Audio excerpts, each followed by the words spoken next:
ઘરમાં સ્વચ્છતા રાખીને એમ આપણા શરીરે સ્વચ્છ હોવું જોઈએ. આપણું શરીર ગંદુ ગંદુ હોય તો આપણે સારા લાગી તમે રોજ નાવો નહીં, પછી બ્રશ ન કરો.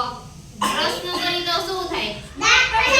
દાંત તો ખરાબ થાય. પણ તમે બીજા એના વાતું કરતા હોય ને તો તમારા મોઢામાંથી શું થાય? વાસ આવે ને. પછી આપણે રોજ નાવું જોઈએ. નાઈ નહીં તો શું થાય? રોજ સવારે જાગીને તમે નાવા ન જાઓ, તમને એમ થાય કે આજ મારે ન નાવો તો શું થાય? તમારા શરીરમાંથી ને વાસ આવે, ખરાબ વાસ આવે, પરસેવાની આવે. તમે આખો દિવસ રહીમાં હોય તો દિવસમાં એક વખત સવારે નાવું જોઈએ અને રાતે પાછું સૂતી વખતે નાવું જોઈએ. અત્યારે શિયાળો છે તો નાઈ નહીં તો આપણે ખાલી હાથ પગ ધોઈ નાખી, પણ હાથ પગ તો ધોવા જોઈએ જ તે. નહીં તો આપણા શરીરમાંથી શું થાય? વાસ આવે. કારણ કે આપણા શરીરમાં પરસેવો વળતો હોય તો પરસેવો વળે ને એની વાસ આવે. એટલે આપણે રોજ નાવું જોઈએ, રોજ બ્રશ કરવાનું, માથું ઓળવાનું. તમે માથું ન ઓળીને આવો અને તમારા વાળના જટ્ટા ઊંચા હોય તો તમે કેવા લાગો? ગાંડા જેવા લાગો. કે કોકને એમ થાય આ તો ગાંડો લાગીશ, બહાર રખડતા ન હોય એવા ગાંડા જેવા લાગે ને. તો આપણે રોજ માથું ઓળવું જોઈએ. દિવસમાં 2 વખત કે 3 વખત માથું ઓળવું જોઈએ. કેટલી વાર?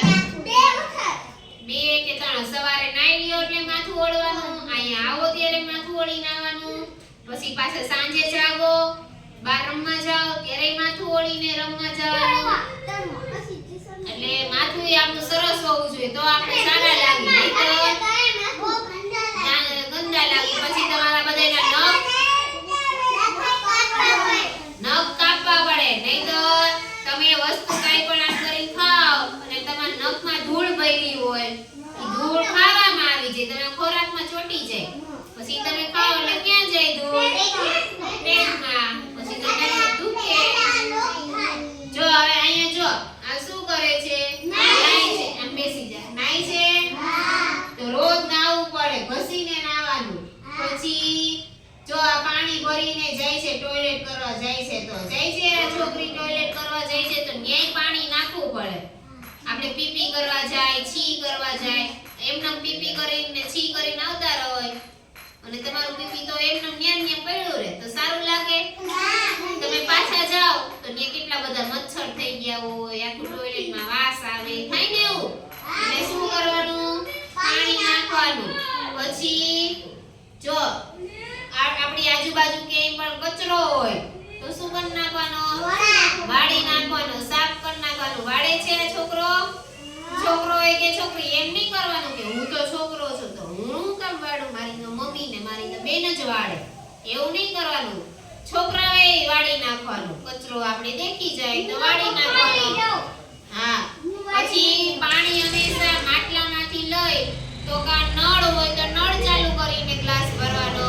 અને કા આવી રીતે જો આ છોકરાએ ડોયો લીધો છે એવી રીતે ડોયો બોળીને પછી ગ્લાસમાં પાણી ભરવાનું અને પછી ગ્લાસથી પાણી પીવાનું. આપણે ડાયરેક્ટ ગ્લાસ માટલામાં બોળવાનો નહીં, કારણ કે આપણા હાથ સારા હોય નહીં. પછી એટલે ગ્લાસ ને પાણી બધું કેવું થઈ જાય? ગંદુ થઈ જાય. એટલે કોઈ દિવસ ડાયરેક્ટ ગ્લાસ માટલામાં બોળીને પીવાનું નહીં. આવી રીતે ડોયાથી કે નળથી ગ્લાસ ભરવાનો.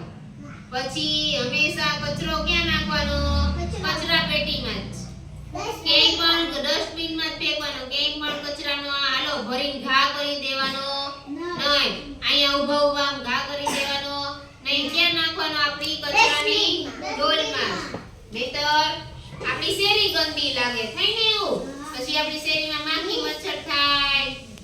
જબુ સરખી દે પોલાટી વાળી રૂમાલ કાઢ નાખ. પછી જો હાથ કેમ ધોવાના?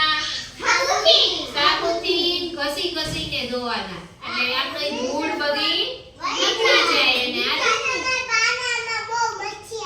બહુ મચ્છી આવે તો સાફ કરી નાખવાનું. જો આવી રીતે પીણ વળવા જોઈએ. જો એને વેડા પીણ બબલ આવી રીતે બબલ થવા જોઈએ. અને પછી નળ નીચે પાણીથી ઘસીને આખું કાઢી નાખવાનું. ઘસી ધોઈ નાખવાનું.